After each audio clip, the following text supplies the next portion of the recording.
What's up, guys? Welcome to Daily Dose of Reddit. This is your host, Zach, and today's subreddit is r/MaliciousCompliance. This story's called, Couldn't Join a Club That Would Have Ya. Some years ago, I was finally out of debt and ready to start investing for my future. But I didn't have a clue how. That's when I heard about a national organization that promoted investment clubs, offering support and tools to help people like me learn about investing by doing it. I liked the idea. Get smarter, play low stakes, and maybe have a beer or two while you do it. So I told a few friends, they talked to their friends, and pretty soon we had a budding investment club. Since we were all friends of friends, organizing went smoothly. We elected officers and adopted a simple charter based on the national group's templates. Minimum monthly dues were set at $10, an amount any one of us could afford to throw away. But any member could contribute more than the minimum if they liked to build up our investing pot. Most of us did. Individual contributions bought shares in the club's holdings, like a stock in a corporation. Higher contributions meant more shares, meant more voting power when we made club decisions. As we got rolling, a few more people heard about the club and expressed interest. So we created a little process. Attend 3 meetings as the guest of a member. Then, if you're still interested, club members decide whether to offer an invitation. We always did. Sign the charter, pay this month's dues, and you're in. Most new members paid extra for at least a while to catch up to the voting power of the founding members. So everyone stood on more or less equal footing. By year 2, we had settled into a friendly routine, holding monthly meetings that were 1 part socializing, 1 part learning, and 1 part considering what to do with our growing little pot of cash. We picked a few stocks, started by buying a few shares at a time, and portfolio performance was added to the monthly treasurer's report. We cheered each modest gain and learned from our small losses. Then came Pat. Pat was an outlier in our friend group. Most of us knew her, but few knew her well. She had a reputation of being a little too loud, a little too blunt, a little too cocky, a little too rude. But she was also known to be smart. In a club focused on learning, more smart couldn't hurt, right? Besides, our well-respected president had brought her in. And right away, Pat proved she was smart. She had reviewed our charter and our past minutes before she came to her first meeting. She asked solid questions about past decisions and our reasoning. She listened respectfully to the education and stock study presentations, probing politely, and made mostly appreciative comments after each meeting. Just a bit of smartass thrown in once in a while, but we could handle it. After her 3rd meeting, we sent her to the next room while we discussed inviting her to join. There were a few misgivings expressed. We had all heard stories about Pat's capacity for unpleasantness after all, but President said, "I warned her pretty bluntly that she needs to behave when she's here. We're all friends, but this is business.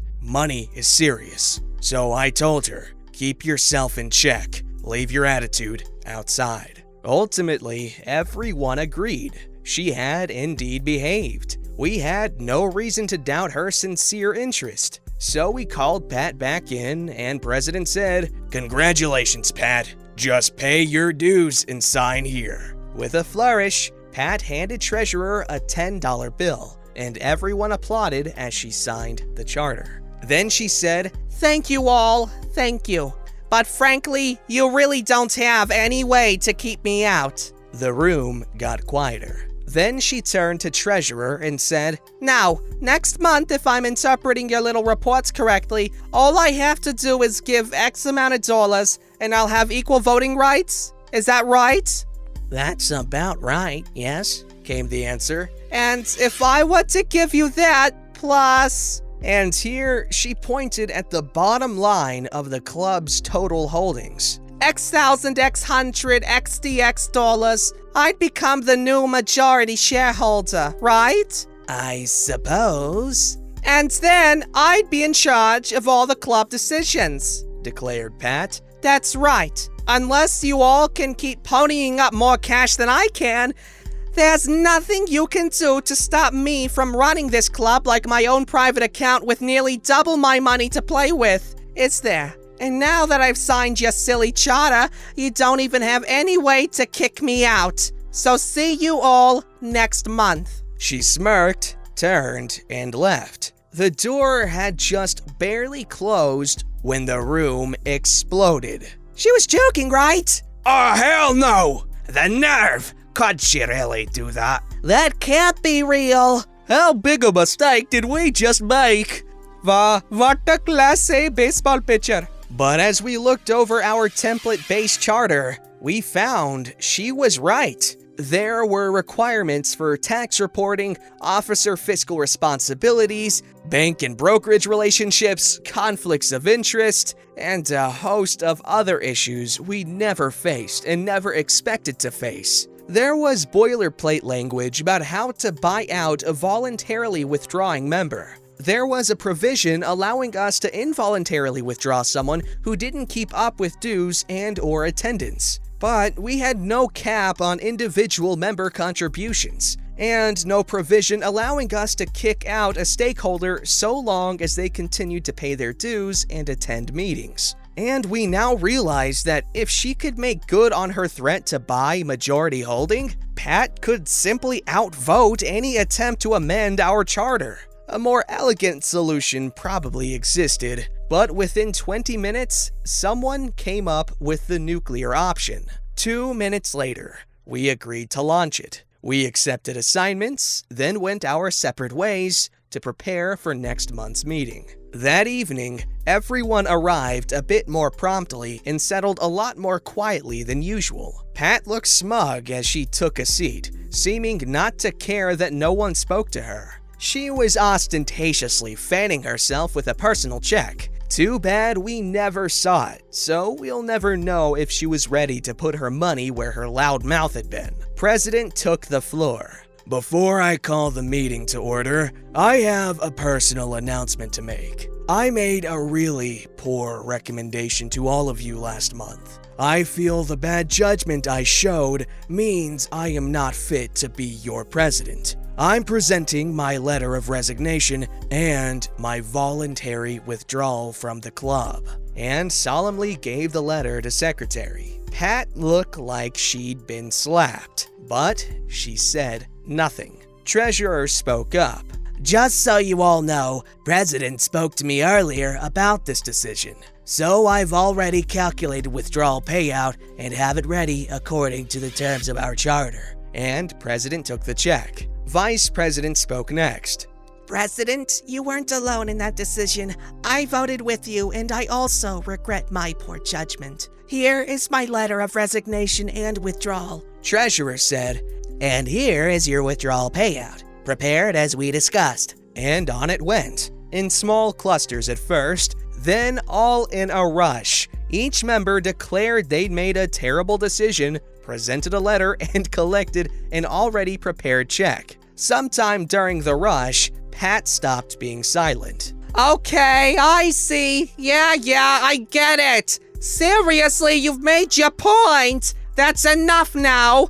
You don't have to keep up this act. Knock it off already, you mad lovers." But we didn't. With all the letters collected, Secretary added them to the back of a fat binder containing copies of all the club minutes and gave the binder to Pat. "Your next club secretary will need this." Treasurer was right behind with a similar binder of financial records, a $10 bill on top. "Here's all your club's accounting records and remaining assets." President added the signed charter to the stack. "So, Pat, looks like you're now a club of one. You win. Good luck. And goodbye." We all stood and stared silently until she shoved the stack to the floor and saw herself, sputtering to the door. Within 10 minutes, we had signed our newly upgraded charter, re-elected our officers, torn up all our payout checks, and put our new club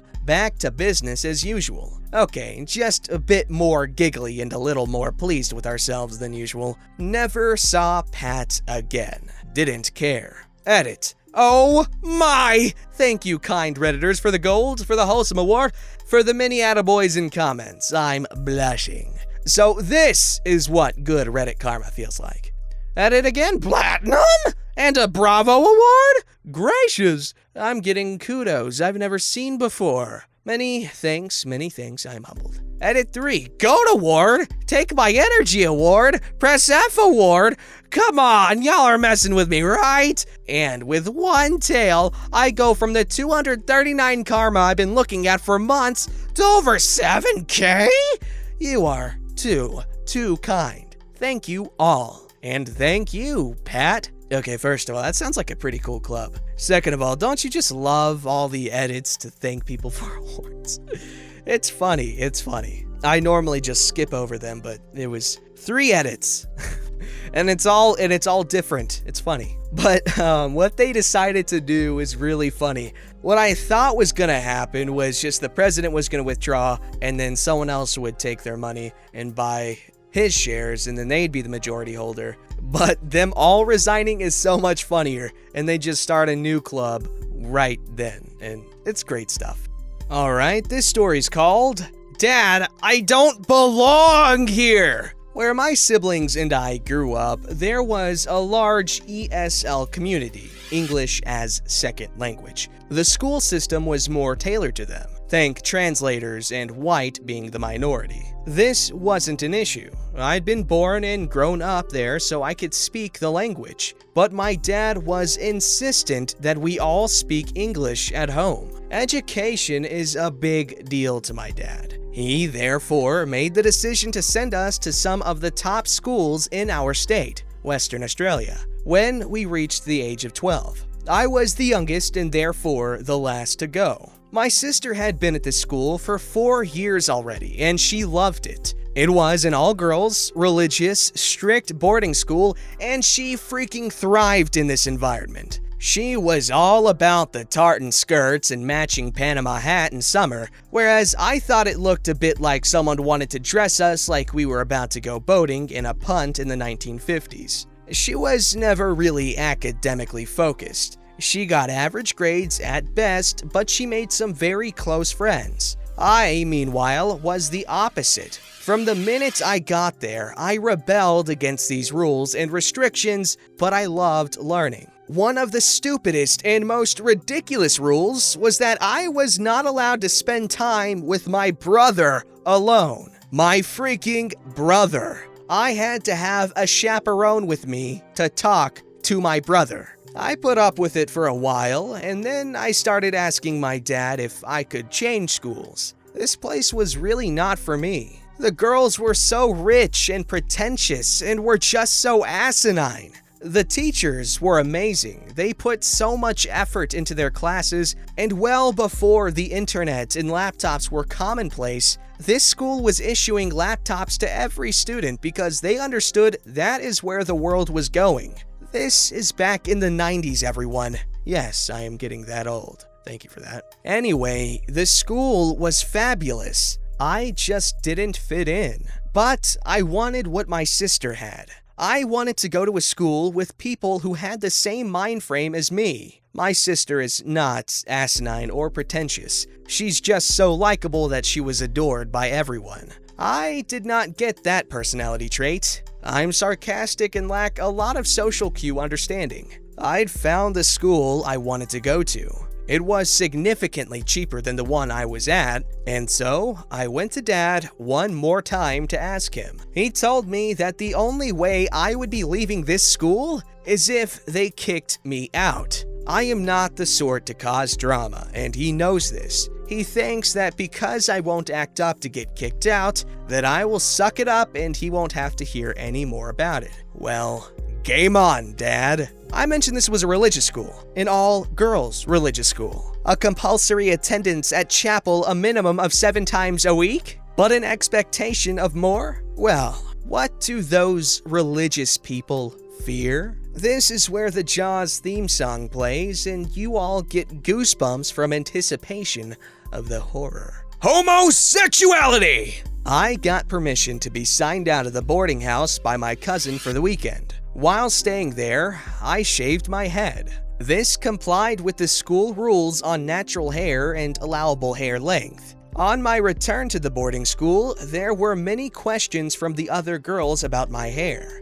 I told them that my made-up girlfriend liked short hair. This news soon filtered back to the boarding house matrons, and I was called to a meeting. The lovely matron did try her best. She wasn't homophobic, but she'd had a lot of complaints from girls who had to share a room with me. And then their very entitled and rich, bat-crap crazy parents as well. So, I was quite helpful. I told her how unhappy I was there and how I didn't feel that the baby cheeses was right for me. She speaks to the headmistress, and she in turn talks to my dad with me in the room on a phone conference call. I'm calling you about OP. She's in the room and happy for me to call you. Why? What's happened? Well, we've discussed this with her, and we believe it will be beneficial to her and her fancy all-girls school name if she doesn't continue with her education here next year. Why?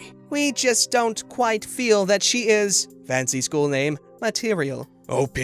What did you do? Dad, I'm a lesbian. There is a pause, and then he laughs. And to the horror of the headmistress, he says the following. Thought so. You're a bit butch. I'm a lesbian too. I only like women. Yes, readers, that is a stupid joke, but it was the height of humor in those days when homosexuality was still a reason to be asked to leave school. It was only 2 more months to the end of the school year, and then we had the Christmas holidays. I came home for Christmas, and when I left, it was to the school I wanted to go to. 2 days before I left for home again, with my hair now growing out very much like a Karen do, my dad said he was proud of me for finding a way to get asked politely to leave rather than risking my education. That is a really good story. I want a short of that or something. I want to see that in video form. But yeah, that was a really great story.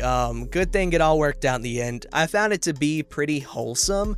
Other than the obvious homophobia, but honestly, with a story taking place at the time this took place, it's something you just kind of accept that's what was with the time. And thankfully, if this sort of thing happened today, there would be swift consequences. But at least in this case, it worked out in everyone's favor, unless there were actual gay people in that school, which there probably were, and they were kind of forced to dig themselves deeper into the closet because now they're worried about getting expelled. Wow, the implications when you think about this more. Alright, so this story's called, You Don't Want Veggies in Your Chicken Soup? Got it, kids! Kids are awesome at malicious compliance, but it is a two-way street. My kids can be picky eaters at times. My wife made some damn good chicken soup, but the kids were complaining that there were veggies in their chicken soup. They hate veggies. Veggies make them sick, and they wanted my wife to pick them out of the soup. We tried to tell them that chicken soup needs veggies to taste good, but they were being stubborn. I'm sure other parents can understand. I told the kids, if you really hate the taste of veggies, I'll make soup tomorrow and you guys can make sure I only put in stuff that you like. They liked that idea. At the time. The next day, I get the pot filled with water, all the typical soup ingredients out, and gathered the kids. I asked for their approval on every item.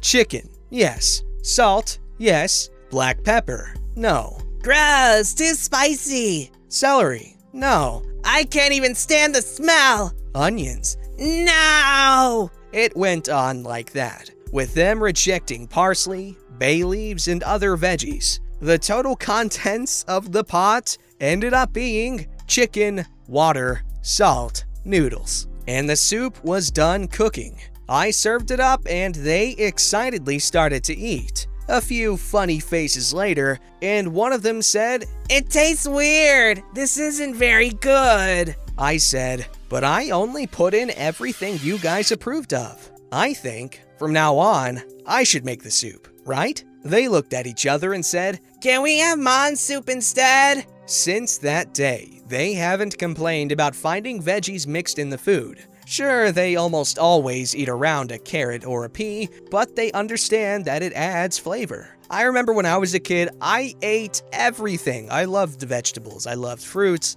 I loved everything. I was a fat freaking kid. One of my favorite things was Crispitos. And if you know what they are, you know that they are the absolute bomb.com. So when my dad owned the gas station, he'd sell Crispitos and pizza and all that stuff. And whenever there was lunch that I couldn't eat because there was pork in it or something, like just before lunch, he'd stop by, because the store was right next door, he'd stop by and leave some Crispitos or some pizza for me at the lunch counter lady, and she'd always give it to me. It was so great. I loved Crispitos. Oh, God. Don't forget to like, subscribe, and hit that bell to never miss an episode.